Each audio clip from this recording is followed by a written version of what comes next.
Hey everybody, welcome back to the channel. It's your host Rocco again, and today we're going to be pressing on with the Graaf Generator album review series. I highly encourage you guys to check out the previous two videos in the series if you're new to Graaf Generator. If not, enjoy guys, because today we're reviewing one of my all-time favorite albums, not just by this band, not just in progressive rock, but ever.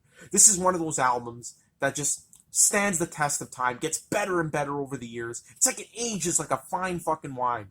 And an album that just totally fucks me up emotionally every time I hear it. Probably lyrically, it's hard to say, but lyrically, this has got to be one of my all-time favorite albums, and musically as well. But the music definitely takes a lot of time and patience to acquire the taste and get into. But there's nothing wrong with that. We're talking about Graaf Generator's 1971 magnum opus, Pawn Hearts. And when I say magnum opus, I'm saying that because the majority of people would say that this is their magnum opus. But honestly, guys, it's a fucking toss-up. I mean, look at the albums that came after this. God Bluff, okay? That album there is just as much of a magnum opus as this one is. And, you know, this is controversial, but I would say Still Life, the one after that, is just as good as well. So really, Graaf Generator were one of those bands that released multiple defining albums. Similar to bands like Yes and Genesis, that really have like 3 or 4 albums that people kind of, you know, go back and forth on which one's the best. But yeah, this one here is definitely considered to be the one. And I agree with that in an extent. It's definitely the best album of the first period of Graaf Generator. As most of us know, they took a long hiatus after this album. Well, long for 70 standards. 3-4 years. And they came back in 1975 as strong as ever. And yeah, went on to produce some of their best albums. But of the early 70s period, 1970 and 1971, this album here is definitely the culmination of what they were going for. And really, just a perfect album. Like, honestly, every single song on this album, I might give 10 out of 10s to. It's just perfection from start to finish. And it's just such a haunting, disturbing listen.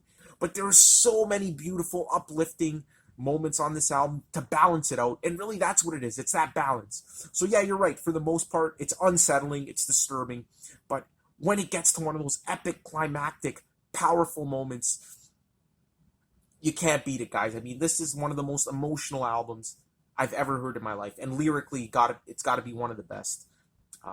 Honestly, sometimes when I listen to this album, it feels like I'm having a spiritual experience, especially on the track Man Urg and Plague of Lighthouse Keepers. The 2 epics on the album. Well, they're all epics. They're all over 10 minutes in length. But yeah, it's more than an album. It's a fucking experience that'll take you to the darkest recesses of the human mind, but also evoke angelic imagery at the same time. It's an experience. And really, Graaf's most experimental album up to this point, both musically and in structure. They kind of did the Yes thing on this album, where we got 2 long 10-minute tracks on side 1, and then 1 huge epic on side 2, 24 minutes, taking up the whole album side. But really, this was from 1971, so an album that was just so far ahead of its time, and really wasn't appreciated at its time as well. I mean, for an album that came out in 1971, this album here is fucking heavy, and I don't mean heavy as in, you know, doomy Black Sabbath riffs. I mean, heavy lyrically. I mean, these lyrics are just crush your very soul. And musically as well, very dissonant, very avant-garde, and unsettling. That at the time, I don't think people were ready for that. You know, now over the years, it has been reappraised as one of the greatest progressive rock albums of all time. And I really do, I love how it's really come full circle. And now people are finally realizing it's a masterpiece. But, or, you know, within the past, like, 10 to 20 years. But yeah, at the time, it might have just been too much for some people. And again, the band had a core audience, a core cult following that got the music. But really, in the UK and the US, these guys were just, everyone slept on them. But yeah, guys, such an influential album. One that, you know, when I first listened to it, I think it was the second, yeah, it was definitely the second Graaf album I heard after From H to HE. And that album there was hard to get into. But then when I got into this one, it was just a very challenging listen. I just wasn't grasping the disparate musical themes, the aggressiveness, the heaviness. And I was a metal fan at the time, and I found this album heavier and more disturbing than any Metallica, any Megadeth song, any Sabbath song, to be honest. It's just a very dark album. But again, it's just aged like a fine wine. And there was something that kept me coming back to it over and over again. And that's how you know it's a good album. When you don't get it at first, but you keep wanting to come back to it. And you just absorb it like a sponge. And I was listening to it a few times today to get ready to make this review, and it was honestly a spiritual experience. I mean, very few albums touch me on an emotional level like this. And I mentioned that in the last review, from H to HE. Some songs just absolutely destroy me. So this isn't an album I can listen to, like, any day of the week. You really got to be in the mood for it. But when you are, it's like a fucking drug, guys. Let me tell you, it expands your mind. So enough of me ranting about how I got into the album. Let's talk about Pawn Hearts with the history behind the album. Alright guys, so by early 1971, Vandergraaf Generator had 2 albums under their belt. Well, technically 3 if you count the Aerosol Grey Machine, but as I mentioned in my previous reviews, I don't really consider that a Vandergraaf album. More of a Peter Hamill solo album, and the band does too. So really, they only had 2 albums under their belts. The Least We Can Do is Wave to Each Other from 1970, and their fantastic album From H to HE, Who Am the Only One. That's right, that's the title, from early 1971. And at this point, they kind of had this cult following. Their first album actually made a little bit of waves on the charts. I mean, like the single Refugees got, relatively high in the charts, and the band enjoyed some pretty good album sales with that thing. But for some reason, From H to HE didn't sell as well. But thankfully, the band kept their core fan base. But again, it wasn't looking good for them in the UK. They went on a tour with Genesis and this other band, Lindisfarne, or whatever that is. The 3 bands that were signed to Charisma Records at the time, the label by Tony Stratton Smith. And that must have been a fucking amazing tour. Imagine seeing Genesis and Vandergraaf Generator on the same bill. The people that came for Genesis must have shat their pants when Vandergraaf took the stage, because totally different music, totally sinister in comparison to Genesis, but just as good. During this tour, they decided to rehearse and start writing the ideas for their next album, and they had this grand plan to make a double album. Side 1 was going to be basically what ended up being Pawn Hearts. It was going to be their usual Vandergraaf Generator effort, and disc 2. I should say disc 1, not side 1. And disc 2 was going to be a collection of solo songs. And I guess they really took inspiration from Pink Floyd's Umaguma album, or Umaguma, from 1969, which kind of messed around with the same concept. That album having a disc of live material, which is fantastic, and a disc of absolute shit. Okay?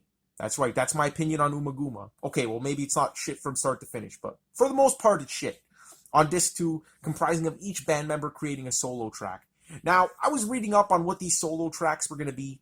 Obviously, it didn't happen. It's a single album. Let's get that out of the way. But Guy Evans's track was going to be this weird experimental song with the drums reversed and tape loops and, sounds of light bulbs crashing, and just this avant-garde piece that was going to go on for 5 minutes. And I've heard it.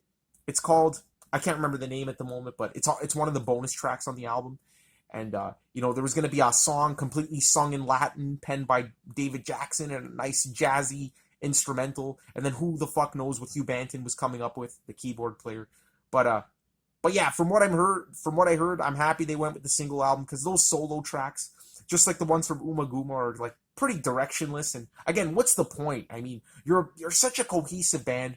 Sure, Peter Hamill was the spearhead of the band, writing most of the melodies and material, but the band really did work together on the arrangements and the individual musical components, as well as the the musical performance itself, which is just as important as the writing of the melody.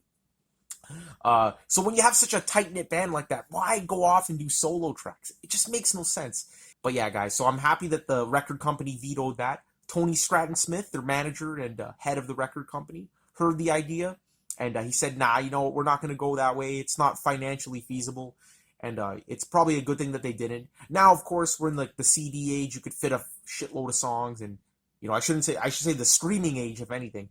And sure, you could add bonus tracks and everything, but back then, when you were limited to a single album, it was probably best that they went that route. And even later on, when they released the album Present in 2005, when they had a second disc of just experimental tracks, it didn't go down as well as like the main album, like the actual songs.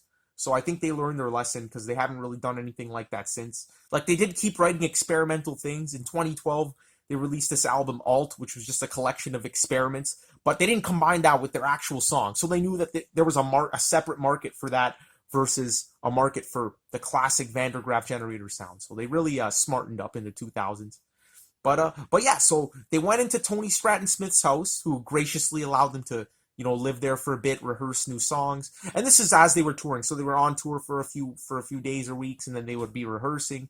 And they ended up coming up with Man Erg, which they actually performed on the tour before the release of the album. The other two tracks were written a little bit afterwards. And those tracks wouldn't see the light of day live until after the album was released. But yeah, guys. So the rehearsals for the album were very productive. Again, they had an abundance of ideas. Songs were just flowing out of Peter Hamill, and they were just really ambitious at this point. And you could really see, the gradual rise in ambition from The Least We Can Do Is Wave to Each Other, which was just like a year prior, all the way to this album. And yeah, so then they entered the studio, and they were getting a really experimental in the studio as well with the multi-tracking and, really using the studio as an instrument, kind of like the Beatles did on Sgt. Pepper, and really experimental there. And again, they had so much material in the studio. They even re-recorded George Martin's song Theme 1, which was like the closing track from BBC Radio, just this weird kind of fanfare section with such a strong melody, and I absolutely love the Van der Graaf Generator version of it. Of course, it didn't appear on the UK release of the album because they just ended up going with the 3 longer tracks. But if you were lucky enough to get the album in the US or Canada at the time, which must have been pretty rare, you actually got Theme 1 included there. And it's a pretty cool track. Again, it doesn't really fit in with the rest, so it kind of breaks up the album, kind of takes you out of the experience for a bit. But as a bonus track, it works really well. And I actually listen to it a lot. It's a really addictive song. And yeah, so they recorded the album, and the only thing they had left to do was to give it a title and some nice album artwork. And then they were off to the races. And I bet you're wondering where the title Pawn Hearts even came from. It's kind of a weird play on words. Basically, David Jackson came up with it. He would always refer to his, when he would have to record in the studio, he would say, okay, I'm off to record some horn parts. Him being a saxophone player, playing the horns. And one day he was feeling cheeky and he reversed the P and the H and realized it spelled porn hearts. And, it's spoken in a British accent. The word porn kind of sounds like pawn. So hence the name Pawn Hearts. So a very tongue-in-cheek title for a very serious and emotional album. And the album artwork as well is very iconic. It just shows the Earth, and then hovering over the Earth, we have all these kind of people encased in chess pawns and a curtain around the entire Earth. And Peter Hamill, when he was talking to Paul Whitehead, or the Charisma label's, resident artist who would design a lot of Genesis's album covers as well, and he designed the past few Van der Graaf album covers. When he was describing what he wanted for the album cover, he used the word, no matter if you're a king or a pauper, you're a pawn. And that phrase inspired Paul Whitehead to come up with the album cover here, showing kings and all these different people just encased in pawns. It's a really surreal kind of album cover. I really enjoy it. It's not like the greatest album cover of all time, but it's pretty interesting to look at. And the inner sleeve as well is kind of interesting. It shows this kind of psychedelic dreamscape where the band is just standing above a table. And in that picture, they were actually playing a game they created called Crowbar Tennis, which is basically this weird game they invented while they were, bored on tour and needed something to do between shows. And that picture kind of depicts it. So a very psychedelic album inner sleeve. But yeah, so we got an album cover, we got a name. They released the album, and surprise, surprise, it did not do well in the UK charts. Just like the album before it, From H to HE, it was a steady decline in sales from their debut album. And things weren't looking good for Van der Graaf Generator. I mean, they were getting more and more ambitious, but selling less and less. And they thought that was the end of the road. And they were scheduled for a tour in Italy, and they were really kind of, hesitant about doing it, thinking there would be no one coming out to see them, half-packed stadiums, half-packed auditoriums and things like that. They really didn't think there was a market in Italy. And holy shit, guys, how wrong they fucking were. Because these guys, when they got to Italy, not only were they playing, huge venues, but get this, guys, it was the equivalent of Beatlemania in Italy with Van der Graaf Generator. Italy was obsessed with this band, and I guess Pawn Hearts seeped into Italy somehow, and people really connected with it. Again, the emotional, the theatricality of it. I could totally see how an Italian would get it. But, man, they were superstars. They arrived, and there were fucking ticker tape parades and, army tanks and riot police trying to hold the people back from attacking the band, or, with love, I guess. They had a huge secret following in Italy that they didn't know about at all, and it was a huge freaking surprise. These guys were freaking celebrities there. And man, they were exhausted. They played so many shows in Italy, sometimes 3 shows per day, which is absolutely insane. And it was Vandergraaf mania there, which is freaking hilarious. Because again, one of the most obscure, inaccessible bands of all time, one of the heaviest bands as well, just being embraced by this romantic European country like Italy. It's just hilarious every single time I hear that. And they also embraced Genesis, by the way, in their very early years. So good for Italy for really having an open mind and taking these guys in. And, my background's Italian, so I take a lot of pride in that as well. And as we all know, the early 70s was a huge kind of blossoming progressive rock scene in Italy. The floodgates were open. So that's probably the main reason why they were accepted. But it's hilarious how, such a random country took them in. And yeah, like, they didn't just play one tour in Italy. They played 3 extensive tours in late 71, early 72. And I don't know if I mentioned the release date of this album. It was somewhere in October of 1971. So 2 albums in the same year, again, From H to E, coming out earlier in that year.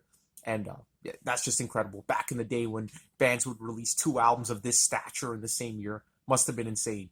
But yeah, they toured Italy a lot, and where they were welcomed with open arms. But somewhere in between that, they recorded this legendary live performance on this Belgian TV show. And this performance here is going to go down in infamy. Thankfully, it's on YouTube, so you guys can all check it out. But basically, they were booked to record for this Belgian TV show, and they went into the studio. They thought they were just going to be playing like their usual live set, but they expected them, the producers of the show, to play their song, "The Plague of Lighthouse Keepers," which is a 23-minute track, and they hadn't really played it live much at this point, and the band were just, they were just lost. They're like, holy shit, Peter Hamill forgot the lyrics. He had to read off a lyric sheet, but it was a surprisingly amazing performance, and again, it was cut up into 2 sections. One section, we have the sparklers just glowing in the background. The other section, we have these candles. And again, creating this very gothic, disturbing atmosphere. But amazing performance. And the band is absolutely insane there. Just one of those iconic YouTube videos that document progressive rock in its heyday. But yeah, guys. So anyway, again, all these tours, again, playing 3 concerts per day in Italy. It was starting to exhaust the band. And they were still the closest of friends. Again, these guys were becoming really tight. But they weren't getting a lot of financial support from the record label at this point, and they just seemed to only make it in Italy and mainland Europe. Not even really mainland Europe, just Italy. So for some reason, they were putting all this effort into their music, and they weren't really making it big. And again, one thing led to another. They were exhausted from all the tours, and they just needed to take a hiatus. So the band decided to just amicably break up. So they broke up as friends, and they weren't ruling out getting back together, but they all went their separate ways. For a little bit, at least. So Vandergraaf Generator was no more, and so ends the early classic era of 1970 and 1971. Now, here's the thing. These guys couldn't stay apart for long, because in that time, between this and the next Vandergraaf album, Peter Hamill, I believe, released 4 solo albums, 3 or 4 at least. And a lot of the members of Vandergraaf played on those albums as session musicians. But you could definitely tell they're more of a Peter Hamill solo band, except for one album, The Silent Corner and Empty Stage. That one there, it's kind of like a lost Vandergraaf album. It has very similar music to Vandergraaf Generator, so I definitely recommend checking that out if you want to hear a little bit of what could have been on the next Vandergraaf album. Fantastic album, by the way. Definitely got to review it. But as we all know, they got back together in 75 and released another 3 classic albums. Went on hiatus for many years, decades, and then came back in the 2000s. And they've been going strong ever since. So, yeah, Pawn Hearts was kind of like the end of an era, the end of a period for them. And to this day, regarded as one of their greatest albums. Now, let's get into the overall review, guys. Hey, guys, just decided to get some fresh air outside. It's a nice evening right now. And a perfect evening to review Pawn Hearts. So, man, what could you say about this thing? There's so much I got to say about Pawn Hearts. I mean, it's just, again, one of my favorite albums, and I don't want that to get lost on you guys. I mean, this really is one of the best albums you could possibly have in your collection. And there's just so much going on here. Now, the one thing I want to mention is, I think I already mentioned it, this album only has 3 tracks on it. 2 10-minute tracks on side 1, and then 1 long 23-minute track on side 2. And again, showing the band's ambition. The previous albums, they did have a lot of lengthy tracks. From H to H, he had an 11-minute, a 12-minute. But side 1 was composed of a few 6 to 8 minute long songs. This one here, they really go all out. And every single song on this album could easily be in a top 5 list of Vandergraaf Generator songs. They're all just stone cold classics, just perfectly composed, perfectly arranged. The arrangements on these songs, oh my god, guys, it's just excellent. And just an album that at its core is just an extremely powerful, emotional album that just stirs something within me every single time I hear it. And that's the thing about Vandergraaf Generator and just Peter Hamill in general. Out of all the progressive rock bands, no one deals with the human condition like Vandergraaf Generator. I mean, their lyrics just hit so close to home, and they don't deal with any of that fantasy crap that, you know, bands like Genesis and Yes were dealing with. And not that there's anything wrong with that. I love a great fantasy lyric, a great story to fire up my imagination. But man, when you want to talk about like the human condition, what we all go through, emotions, and you know, I'm doing a horrible job at explaining this, but you know, that kind of thing, no band is better than Vandergraaf. And Peter Hamill just has such a way with words. He constructs these lyrics that are at times some of the most beautiful, profound lyrics you can ever listen to, and at other times some of the most disturbing. And this album here is no exception. Definitely some of his best lyrical works. Every single song on this album is just so meaningful. The first track, Lemmings, for instance, deals with some really profound stuff, like the destruction of mankind and the loss of individualism, and you know, the fact that if we all kind of gather together as a herd and follow a blind prophet or a blind like political leader, dictator, things like that, and we stop thinking as individuals, we'll face the destruction of mankind. So very profound stuff there. The second track, Mannered, deals with the internal struggle between the angels and demons that live within us. I mean, things aren't black and white. There's good and evil in every single person. Even the best of people have an evil side to them. And I really like how this song deals with that and really explores the gray area within, with beautiful imagery. And then finally, The Plague of Lighthouse Keepers, the 23-minute epic that deals with, you know, such things as madness, the human conscience, things like that, you know, just fuck. And Peter Hamill's vocals on this album, he delivers these lyrics with such passion, such bile at points where you're like literally sickened at his vocal delivery. It's just so spine-tingling and disturbing, but at other points just so powerful and uplifting, and just explores the full range of human emotion on his vocals. Definitely his best vocal performance up to this point. And, you know, he loses a little bit of the softness and gentle side that he had on the previous two, but he more than makes up for it with the acidic, powerful vocals he delivers here. Very unsettling. Now, musically speaking, this album here is an all-time classic. I mean, it feels like the band finally gelled together with Hugh Banton's amazing, emotional, church-like organ playing, very distorted at points. He really liked feeding his organ through like these distortion pedals, creating this heavy effect. And the interplay between that and David Jackson's just eccentric saxophone playing. Sure, he uses a little bit of that jazz swing here and there, but for the most part, his horns are just blaring in your ears, creating moments of absolute dread. And I feel like on this album, those two elements really interlocked better than any other previous Vandergraaf Generator album, where at some points, like the organ kind of took over, and then at other points, the sax took over. Here, they just melded perfectly. And Hugh Banton's drumming on this album, just noticeably heavier than the previous ones. He really mastered the heavy-handed drumming style of, you know, drummers like John Bonham at the time and things like that. Whereas on previous albums, he was more intricate, more jazzy, kind of like more of a Phil Collins, Bill Bruford kind of guy. On this album here, his drumming is just heavy as fuck and clear and just cuts through the mix. And the musical passages themselves are just, again, full of dread and full of nightmare fuel. I mean, this album here sounds like a nightmare, but a nightmare with a few sections of just absolute dream-like music here. Just an absolute beautiful, uplifting, tear-jerking moments that'll make a grown man like myself cry. And so yeah, the music is just very varied emotionally. And just like the previous Vandergraaf albums, it never really wanders off into long solos. There's always like vocals all over the place. And again, Peter Hamill is the mastermind behind that. So we're not skimping on the vocals here. It never gets into like any unnecessarily long instrumental sections like a lot of those progressive rock bands were guilty of doing at the time. Everything just seems to fit in place. The arrangements of the tracks are great.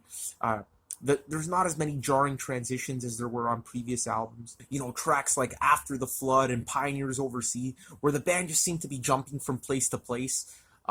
On this album here, when there's a transition, although it might be jarring, it's there for a reason, especially on the track Plague of Lighthouse Keeper, to create the emotional turmoil with the protagonist of the track, you really need those crazy transitions. But for the most part, again, the arrangements of this album are fucking fantastic. When a theme is reprised, it's slightly different. There's a slight variance to it. It never really gets repetitive. Whereas on previous albums, from H to HE, and you guys all know how much I love that album, there were songs that kind of just went through the motions, kind of repeated themes over and over again, like Emperor in his War Room and tracks like that. On this album here, although it lets the sections expand, and once you get into a groove, once the album locks into an atmosphere, it doesn't just change constantly. Like it lets that part develop and really play out. It never really feels boring, and it's always doing something different. And again, when it reprises things, it does things differently and always adds a little bit something extra to keep you interested. So fantastic arrangements of the tracks, especially the song Manner. Oh my god, guys, the arrangement of that song is just incredible, and you'll see what I mean when I talk about it after. But as well as Plague of Lighthouse Keepers, the first time I heard that song, it felt like it was just a bunch of tracks just glued together. And that's essentially what it is. But the more you listen to it, the more you internalize it and expect the transitions between the different sections, man, it really plays out perfectly. And another thing that might irritate you at first is when the album does get into an awesome groove, a really accessible part of the album, which is few and far between, but there are sections there, and then it cuts into something more unaccessible. It's kind of irritating. You're kind of like, oh shit, I was just getting into that. But trust me, with repeated listens, it all makes sense. It all comes into place. And I find that albums like this that take risks with the arrangements, do a lot of different things, are really the albums you're going to go back to more and more. Whereas the albums that play it safe and just, have like a verse, chorus kind of structure for prog standards, usually you don't really go back to very much. But again, this album isn't just jumpy like on Pioneers Oversea and After the Flood, where the band was a little bit too ambitious for what their capabilities were at the time. On this album here, they're there. Like, they are a tight, compact unit. So really awesome sections there. And again, the heaviness of this album, that's just something you got to mention. When you talk about early 70s heaviness, you think Black Sabbath, Uriah Heep, Deep Purple, bands like that. I think that this album here, and this is a bold statement, is the heaviest album of the time. No album before, or okay, a lot since, but no album before this album even got close to being as heavy as this. And again, I'm not saying heavy as in terms of, heavy, doomy riffs. I'm talking about just lyrically and musically. The sense of dread you feel when you listen to this album is unlike anything else. And it doesn't feel campy.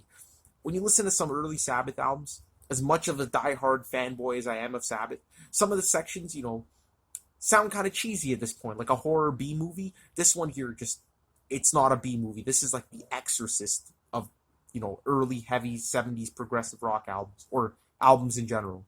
It really scares the shit out of you. I mean, this isn't like a fucking like Plan 9 from outer space kind of thing. This is like the fucking Exorcist, The Omen, those incredibly sinister and haunting movies. Just sends shivers up and down my spine every time. And again, and some sections just bring tears to your eyes, whether it be the lyrics, the music. There's just so many oases of beauty on this album, and that's really another thing I want to get across. And that's why I really think this album is more of an experience. I mean, it really plays with your emotions, tugs at your mental capacity to enjoy music, and that's what makes it a very challenging listen. The emotions are always changing. When you listen to this album, I mean, it really gets to me. I don't know about you guys, it just gets to me, all the different emotions you feel. So really, no album since really did this to me, guys, but it's almost a spiritual experience when I listen to this. And I definitely can't listen to this every day. It'll totally fuck me up. But this really is the album where everything came into place for Vandergraaf Generator. And again, they would continue this amazing streak of albums when they reunited in 75. So, classic album. I don't know what else to say about it, but now we're going to get into the album track by track, where we'll really dissect this thing, guys. Alright guys, so kick-starting the album, we get track number 1, the 11.5-minute Lemmings, in brackets, including Cog. This track here, guys, holy shit, let me tell you, this was the last song on the album that really clicked with me. At first, I really found this song very challenging to get into. It really plays a lot with your emotions, and it's a very, very dark and apocalyptic song. Definitely, this and sections of Plague of Lighthouse Keepers, one of the heaviest, most sinister, most ominous tracks of all time. And I already kind of alluded to the lyrics at the start of the video, where I mentioned this song is about kind of the loss of individually and the dangers of really blindly following with the pack. and how it'll eventually lead to mankind's destruction. And the track here takes a really pessimistic view of it for the first half. But then what I love about the song is in the second half, the lyrics get a lot more optimistic and a lot more hopeful. And that's what I'm talking about with this album, really just playing with your emotions and really just changing themes at the drop of a hat. But the music is just so fucking heavy, guys. And I love the arrangement of this song. I love how in the middle of this track, they decide to include this incredibly sinister, almost mechanical, which I guess was the whole idea, sounding section, which they called Cog, which is why the song is titled Lemmings Including Cog. That Cog section in the middle just really makes the song. And it's just incredible from start to finish. Spoiler alert, it's a 10 out of 10. It's an all-time prog classic, but one that, took me the longest to get into compared to the other tracks on the album. So let me just walk you guys through it, walk you guys through the highlights, and I'll tell you what really makes this song stand out as one of the best VDGG songs ever penned.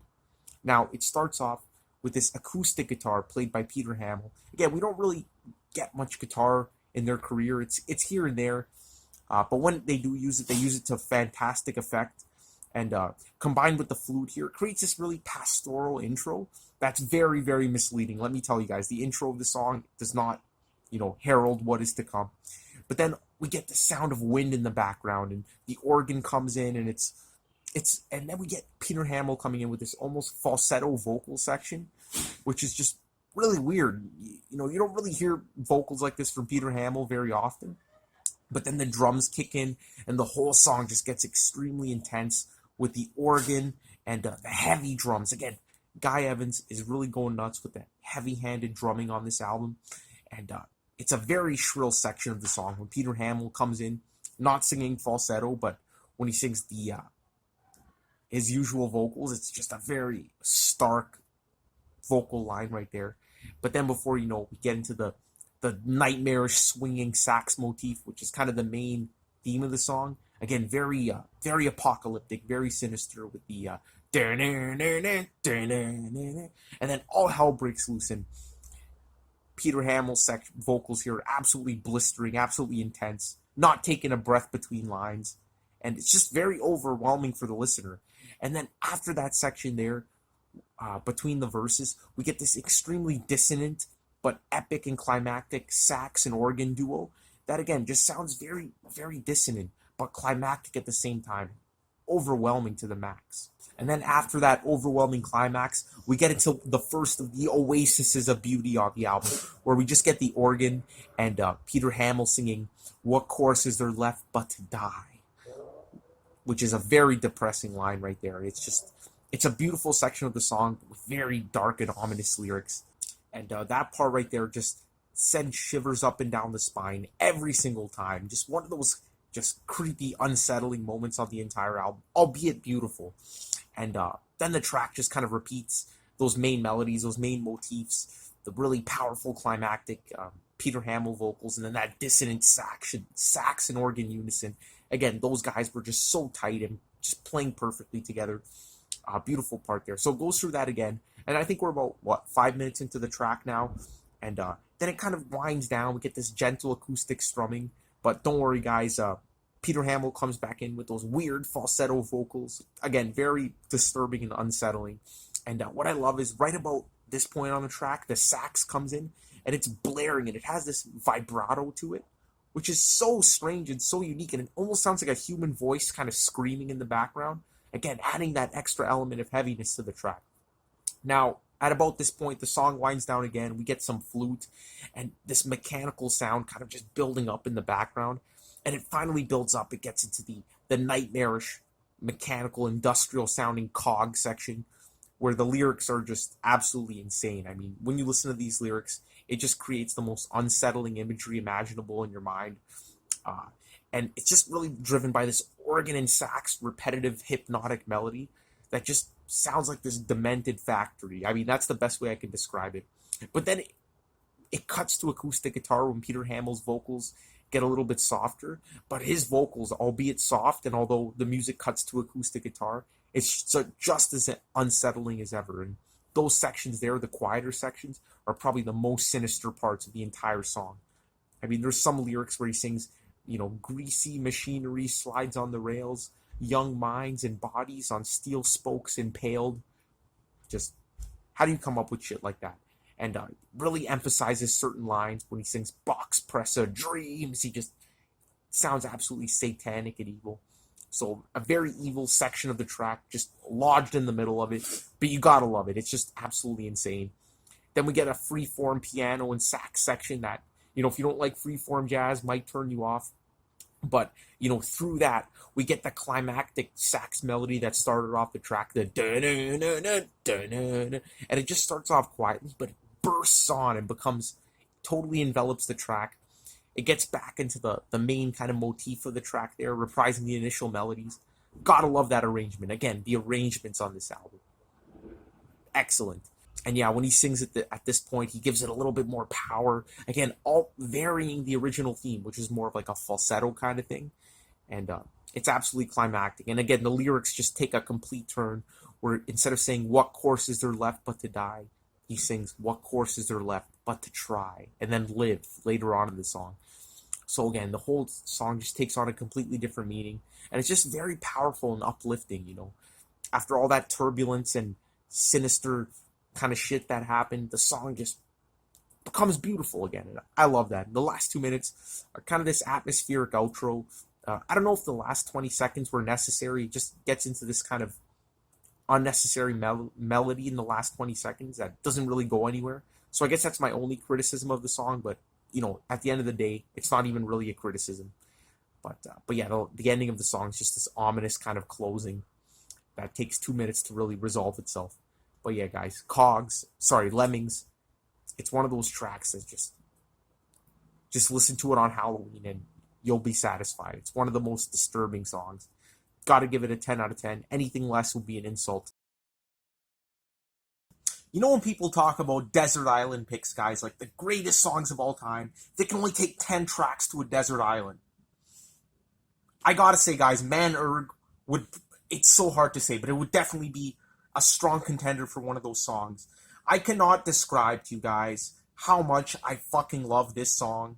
This may be, if somebody said this was the greatest song ever composed, I wouldn't disagree with that. I mean, this track here, emotionally speaking, it's the song out of all of them, out of all of the progressive rock tunes, out of all of the rock tunes that just, I feel just so intensely, so emotionally. And it's just such a profound song. The lyrics, second to none. I mean, people praise Bob Dylan and Neil Young and those guys for writing lyrics. I think Peter Hamill, look at the lyrics on this thing, guys. It's a masterpiece. He should win the Nobel Prize for something like this. Anyway, maybe I'm getting carried away. Maybe I sound like a fanboy, but this track just really does something to me, and I absolutely love the whole theme behind the song. How, within every man, there's good, there's evil, there's all kinds of things.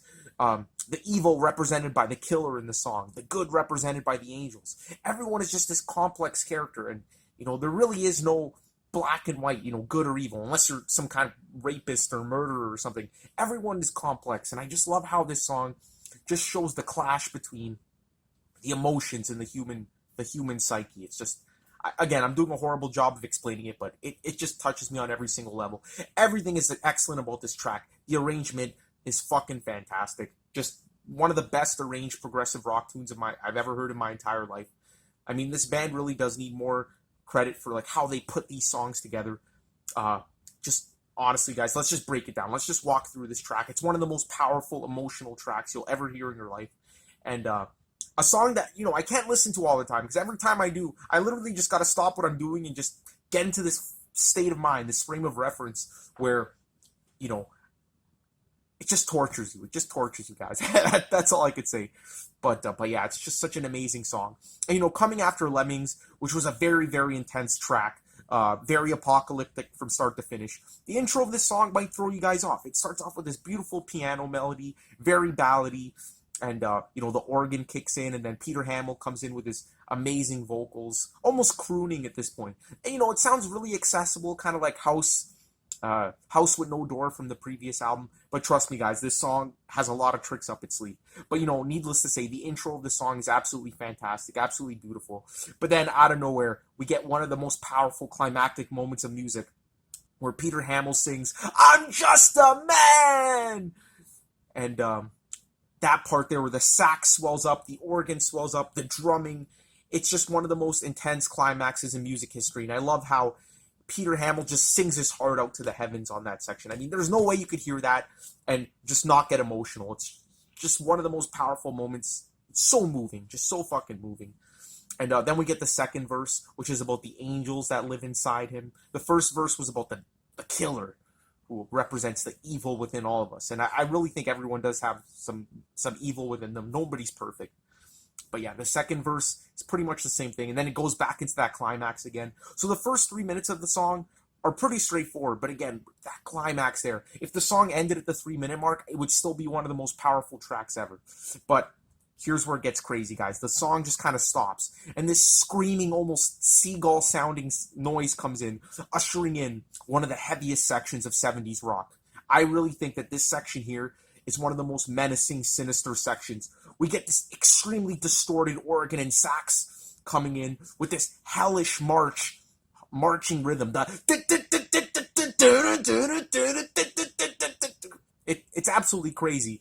And just when you think it can't get any crazier, Peter Hamill comes in with these shrill, and I mean shrill, screaming vocals. I mean, this is up there with death metal vocals or black metal vocals as some of the most disturbing, moments in rock vocal history. I mean, listen to him singing that. He sounds like absolutely tortured. And it is very disturbing, and I would totally understand why someone wouldn't like that.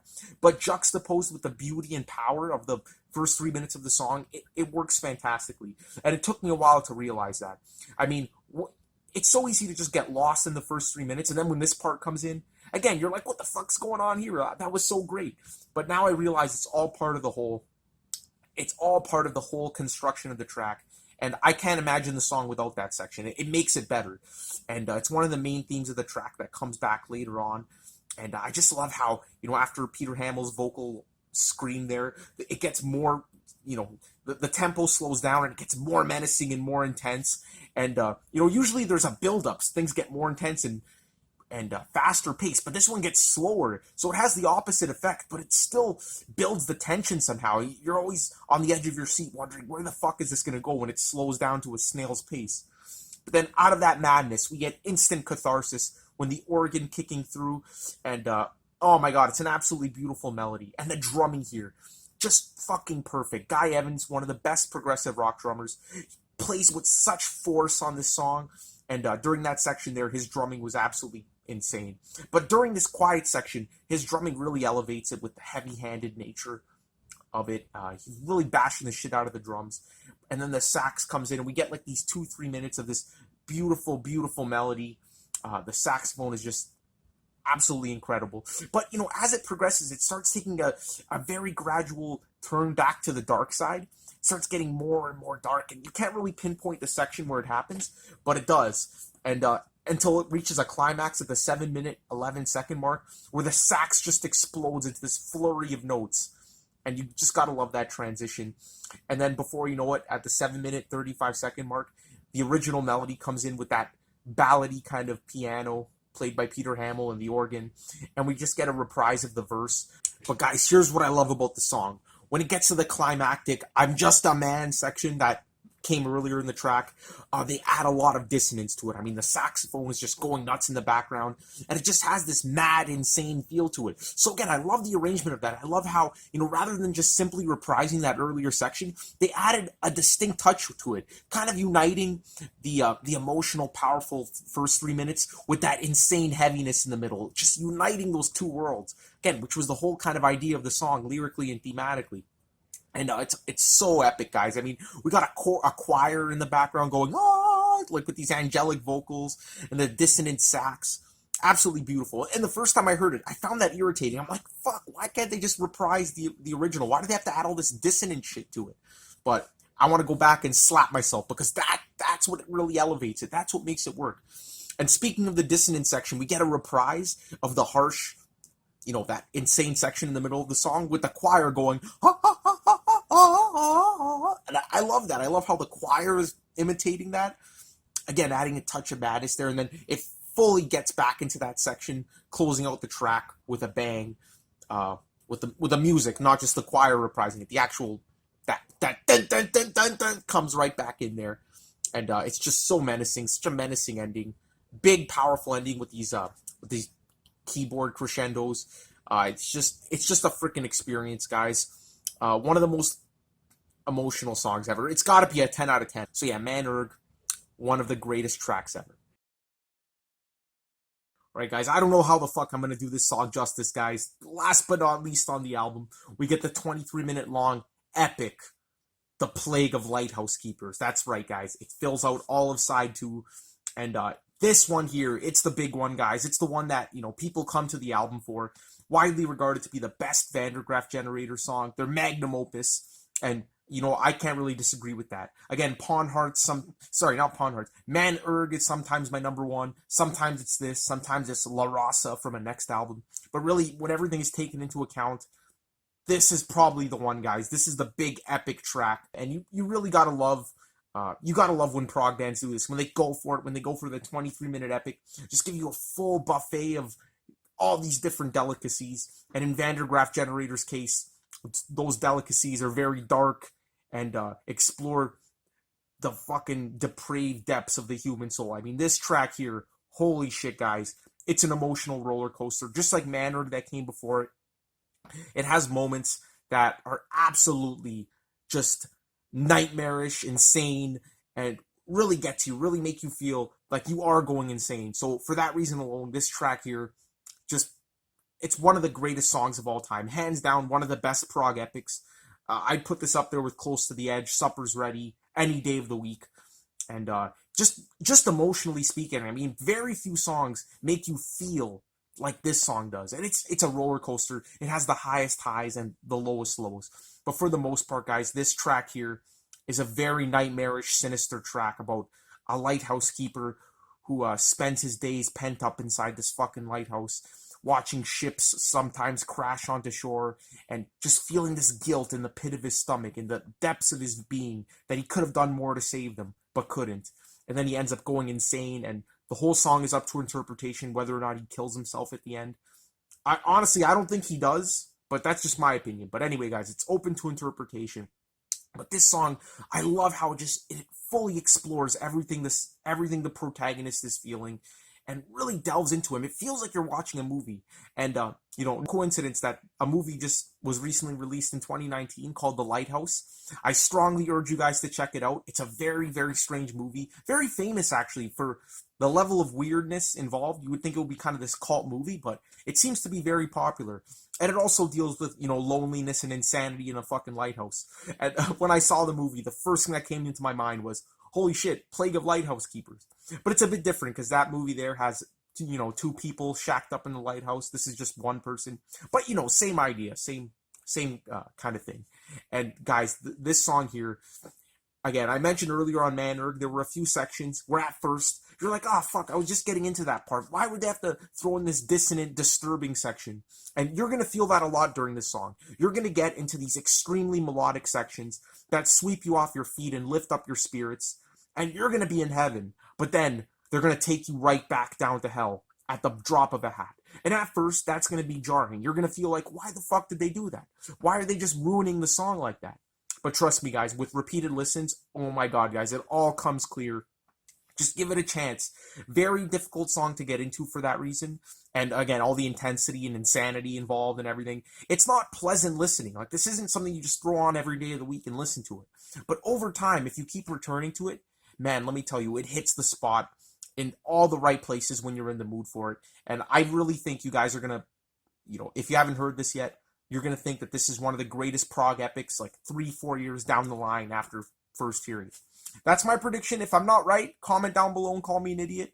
I'm not trying to waste your time, guys, but that's how it was for me. It took me a very, very long time to get into this song and into this album as well. It was really Man Erg that was the song that kept me coming back. I always thought Plague of Lighthouse Keepers was a bit choppy and disjointed, and it was recorded that way, so it's easy to see why. But I really do think the way they glued the different sections of the track together were absolute genius. So we're going to go through them one by one. And one thing I just want to get across about this song is that, every band member is on the top of their game. But Peter Hamill, holy shit, guys. His vocals act as the fifth instrument of the band. He emotes with so much passion, intensity, and insanity at points. And I love the little vocal effects they do to his voice, giving it this sinister vibe at points and this echo and everything. And it's really an operatic performance. Honestly, this is like musical theater right here.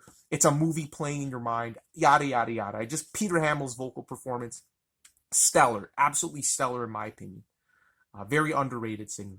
So I guess let's dive into the track. Let's break down the different sections, and hopefully this video isn't 2 hours long. But there's no other way I can review it, guys. So let's get into that. All right, guys. So the song is broken up into all these different subsections that the band were nice enough to title for us, and a lot of the titles really don't mean anything, so it doesn't really matter. But the first part of the song, it's 2.5 minutes. It's called "Eyewitness." And this one here is just really the dark, gloomy kind of opening of the track. It really sets up the main theme. Love the iconic intro, that echoing organ. It's instantly recognizable. When you hear that, you know you're getting into the Plague of Lighthouse Keepers. And it just starts off very kind of laid back, lethargic, melancholic with Peter Hamill's vocals. But you gotta love the vocal effects on the first part of this song, guys. I mean, he gets into some falsetto territory. There's like this weird effect on his vocals that gives it this menacing feel. There's a choir in the background at one point, and it just gets weirder and weirder as it goes along. But then, guys, it gets extremely epic. I mean, the sax comes in, and we get this intense vocal line where Peter Hamill sings, "You begin to wonder if the point of all the ancient myths are solemnly directed straight at you." Man, when I sing it like that, it makes it sound like a rap song. But the the sax comes blaring in like a foghorn, and everything just gets lifted up. So it's a beautiful, dark, melancholic, but also passionate and epic opening to the track.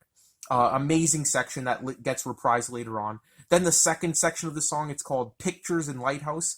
And this part here, I didn't like it at first. I thought it was kind of unnecessary. It's 2.5 minutes of this kind of atmospheric kind of soundscape. And I'm like, oh shit, just when you were getting into it, just when it was getting climactic, we go into this kind of creepy soundscape, but it works perfectly. It really sets up the whole backdrop of this track, starting off with this creepy sax and droning organ in the background. And then we get the foghorn sax representing the fucking foghorn. It sounds exactly like it. Really sets up the atmosphere, and very creepy, very haunting and menacing. I don't even know what other words I can use to describe it, but freaking creepy. And then when that foghorn ends, the organ just slowly comes in, and it just builds up, and you get this lonely kind of isolated feeling. Again, this sparse section here, this sparse atmospheric soundscape, really sets up the loneliness that the lighthouse keeper is feeling. So you had your nice little intro, your exposition, and now you're delving into the emotions that the person is feeling, the keeper is feeling. It's absolutely just spellbinding. Then before you know it, we get a reprise of "Eyewitness," which was the original theme that comes in. And man, when Peter Hamill says "scream," that vocal effect on his voice, oh my god, guys, absolutely tortured. Just like on that section of Manor, it just sounds absolutely insane. You start getting just spine-chilling goosebumps. There's no way that that's not going to get to you guys. It's just one of those moments where you feel it in the core of your soul. And then we get into the next section, which is one of the major highlights for me. We're at the 6-minute, 30-second mark, and we get to the SHM section. Don't know what it stands for, and I don't care, but this section's absolutely fantastic.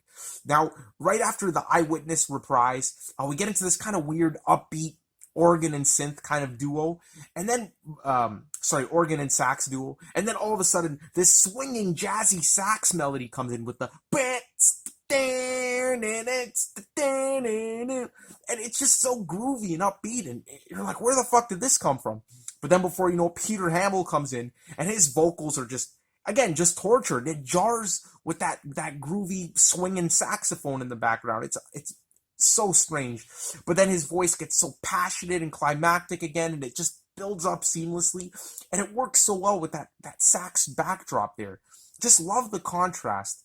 It shouldn't work, but it does. And but then it starts getting darker at the end with the blaring saxophone, and then at the 8-minute, 30-second mark, we get into my favorite section of the whole song, "The Presence of the Night."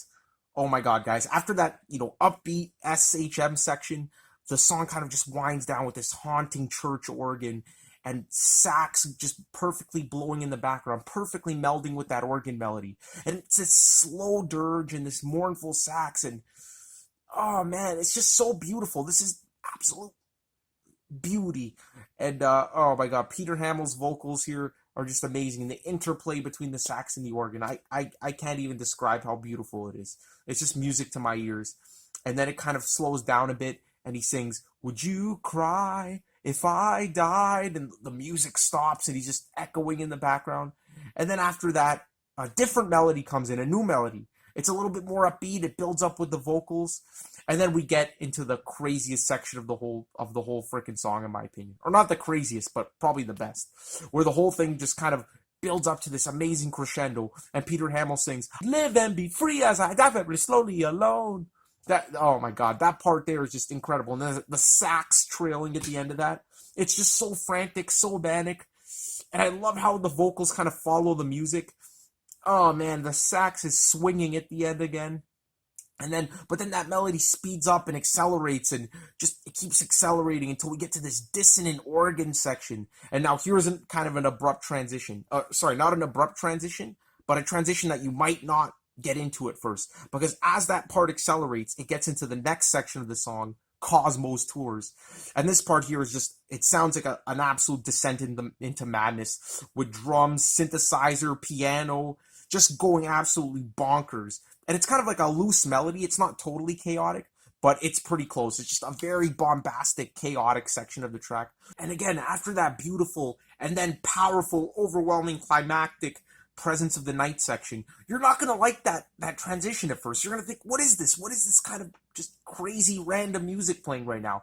But it all fits into place, because when it ends, Peter Hamill comes in with "Staggering madly over the brink I fall."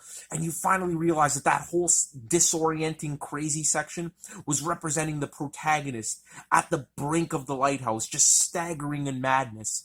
And it all falls into place, and you realize, oh my god, we needed that crazy section there. And again, in terms of actually enjoying it, it'll come with time, trust me, guys. But then I get into the next section, Custard's Last Stand, and this one here is actually a pretty joyous, like, melodic section. A really powerful moment, kind of like the catharsis after that tension building section. Peter Hamill's beautiful. The sax and organ interplay again is awesome, and he gets really passionate, really powerful at the end when he sings, "I scan the horizon." That part right there. I love how these sections usually start off with Hamill singing very melodic and softly, and then he just goes off into this theatrical, dramatic, powerful section, and it happens so many times throughout the track. Again, I already mentioned the intro, the Presence of the Night, even the SHM section. There's always that big, spine-chilling, powerful moment that gives you goosebumps multiple times throughout the song. And, it happens in Supper's Ready at the end, but on this track here, it's just scattered throughout, and I love that. And it's such a powerful melodic moment, and you get a nice 3-minute dose of that. Then, okay, guys, I will give you this. At the 16-minute, 30-second mark, we segue in.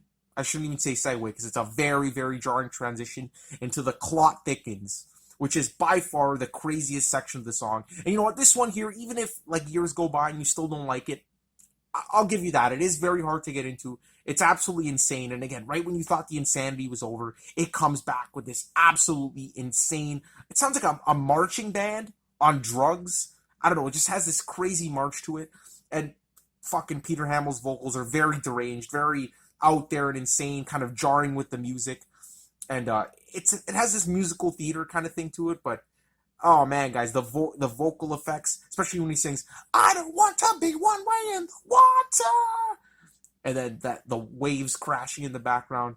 Oh man, it's insane. And he even references Lemmings, the first track on the album. We get some crazy mellotron coming in. That's pretty nice. Very symphonic at the end. Nice in a crazy deranged sort of way. And the weird thing is, the longer this progresses, the better and better it gets. At least in my opinion. Like, the more it goes on, the easier it is to get into. And you just fall into this mad kind of state of mind where it just grips you, and the anxiety's at an all-time high. And yeah, I think it's a very, very amazing part. I think it's one of the best parts of the whole song, if you ask me. It works so well. It really shows that right when you think you have this guy figured out, right when you think he had that catharsis, he's finally at peace with himself, he's back into the pits of hell. Just the torment, the tempest in his soul is laid bare for you guys with Peter Hamill's insanity. So yeah, the clock thickens, great section of the track. And yeah, right after the craziness, we get to the end of the song, the last like four minutes of the track. People seem to really love this part of the track, and I love it as well. But I don't think it's the highlight. I think the highlight of the track was definitely the SHM section, followed by the In the Presence of the Night. But the ending is awesome. Again, after the clock thickens, that descent into insanity, we get another abrupt transition into this beautiful, uplifting melody, kind of like what happened with uh, Custard's Last Stand going into the clot thickens, or sorry, the other way around. Cosmos Tours going into Custard's Last Stand. Sorry, I had to get that right.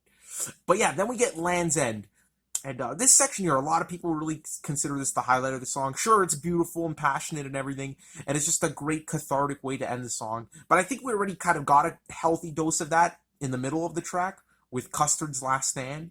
That it's not as effective as if it was the first time you're getting that in the track. So for me, it's not like the highlight, but it's a beautiful way to end the song. Great organ, great melody, and there's some great choral vocals in the background. But the track still has a few tricks up its sleeve, because right at the ending, right when it's just so climactic and angelic and just beautiful, we get this awesome section closing out the song called We Go Now, where we get this strange kind of instrument that comes in. Now, I say instrument because this is where the video might get controversial, but it has this kind of atonal serpentine quality to it that kind of jars with the angelic choirs in the background and the music, giving it this kind of dissonant way to end the track. So again, the band not playing by the rules here. It would have been just so easy to give you this moment at the end, but they throw in this really progressive, for lack of a better word, sounding instrumental section. And now here's the thing. Robert Fripp is actually credited for this. This is supposed to be him on the guitar, guest starring on the album. But now here's the thing, and I want to give full credit to the YouTube channel, Mr. LTIA1234. Definitely recommend you guys watch the YouTube channel. It's fantastic. I was watching their review a couple years ago, and they actually mentioned on this section of the song, it doesn't really sound like Fripp. It sounds more like Hugh Banton's organ fed through some kind of weird effect. And Hugh Banton did that a lot with his organs. And the more I listen to it, the more it sounds like an organ than a guitar. Now, I don't know, Robert Fripp was an innovator. He could probably make his guitar sound like an organ, but it's so hard to tell. And you know what? I think they're right. I think this actually is Hugh Banton on the organ.